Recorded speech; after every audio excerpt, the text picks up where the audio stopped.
Good morning, good afternoon and good evening everybody. My name's Rob Cavalieri. I'm the Regional Safety Training and Compliance Manager for Manlift Group. And today we're going to talk to you about extending axle on some big booms. We have three large booms here. We have the Dingli BA44RT, we have the JLG 1250AJP, and we have the Genie S125. So the Genie is one of their super booms. The JLG 1250 is referred to as an ultra boom, and the Dingli is one of their bigger booms. So we're going to discuss why the axles need to extend and retract and how they do it in this video. So we'll begin with the Dingli BA44RT, and now the Dingli BA44 is in what we call the transport position. So the axles have been retracted for transportation and also mobiling around on site.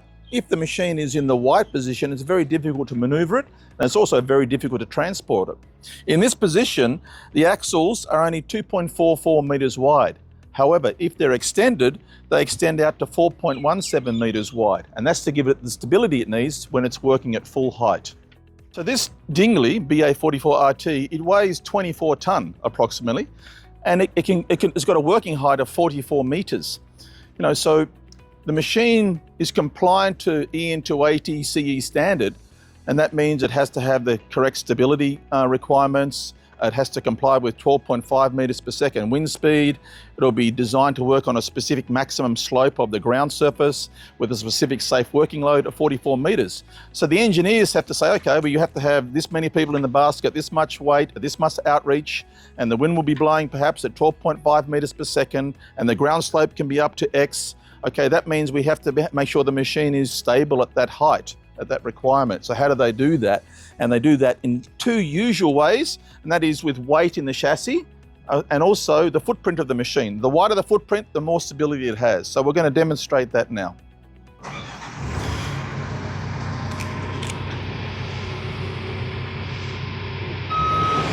Okay, so now Ralph, our instructor, is going to be extending the axles on the Dingli BA44.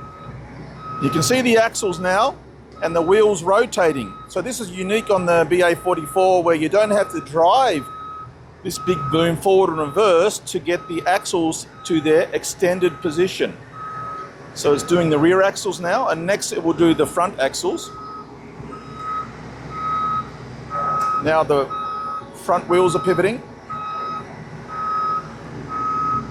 and now the front axles will extend out.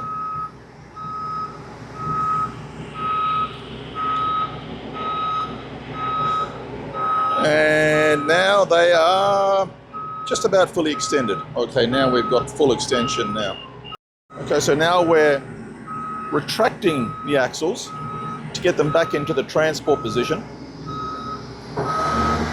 Again, all the operator has to do here is to press a button on the control panel, and the axles will automatically retract.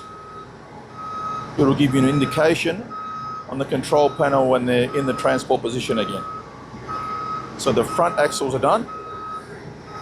Now the rear axles are retracting.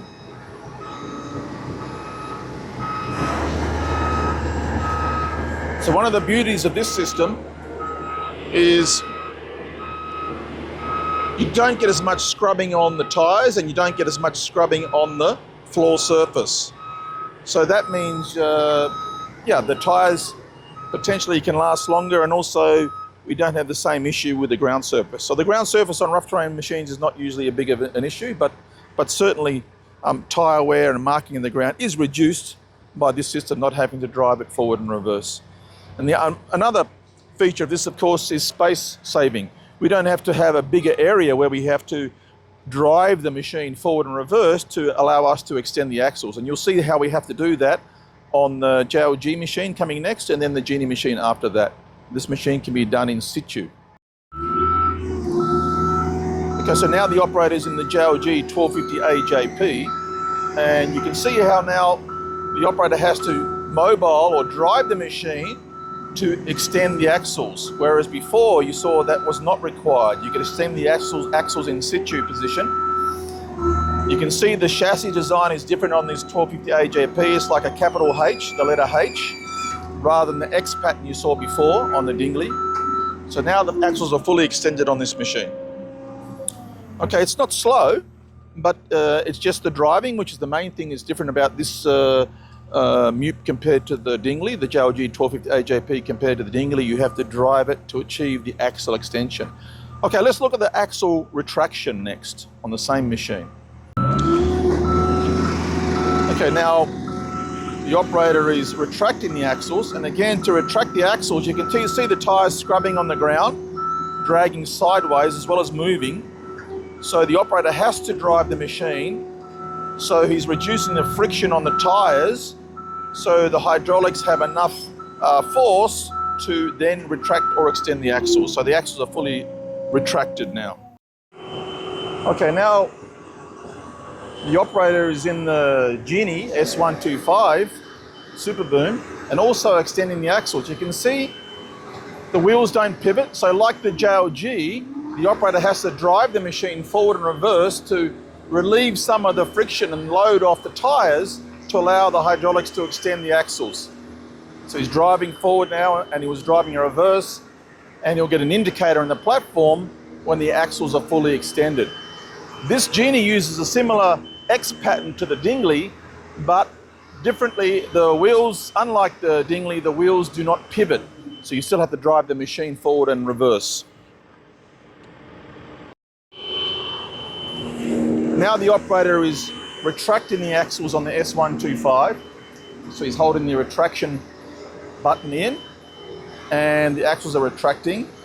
And he does have to mobile the mute to make sure that the axles will retract to the transport position or stowed position to make the machine narrow again, either for transport or so that it can maneuver around on site more easily.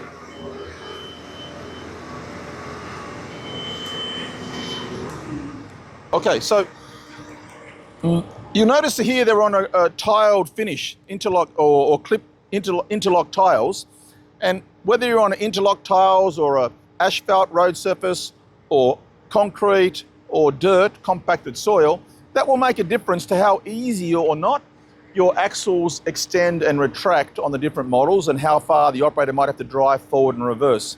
So a surface with more friction will make it more difficult for these axles to extend, harder for the hydraulics. Okay, that means the operator might have to drive forward and reverse more times or over a longer distance to get them fully extended and then fully retracted. However, that has little impact on the Dingli we showed you earlier, which when the wheels pivot, that's really not an issue. Okay, so that issue with the ground surface friction is taken away. So in these three examples, the BA44, the 1250AJP, S125, so the S125 and the JLG 1250AJP are similar. They do have some differences in the way they extend the axles and retract them. The BA44 Dingli is obviously quite different. So what are the advantages and benefits there of the Dingli perhaps? You might say, okay, for the operator, it's more efficient and more convenient and perhaps adds in some safety for the operator because they don't have to drive the machine forward and reverse to get the axles in the fully extended position, okay, in the BA44. But if you're in the Genie and the JLG MUPs we've got here today, you do have to drive the machine forward and reverse to achieve the same result. So there's some efficiency gains there. There are some safety benefits there also, and you know, you don't need the same space for your setup for the operator potentially with the Dingli machine. So they're the main advantages that you could talk about. Tire wear, but that's very minimal. It's not a big thing. Over the life of how many times you extend and retract it may be an issue, but for the machines that don't pivot like the Dingli, they are going to scrub their tires on the ground surface a little bit more over time, and that means potentially you would see some additional wear from those machines as well.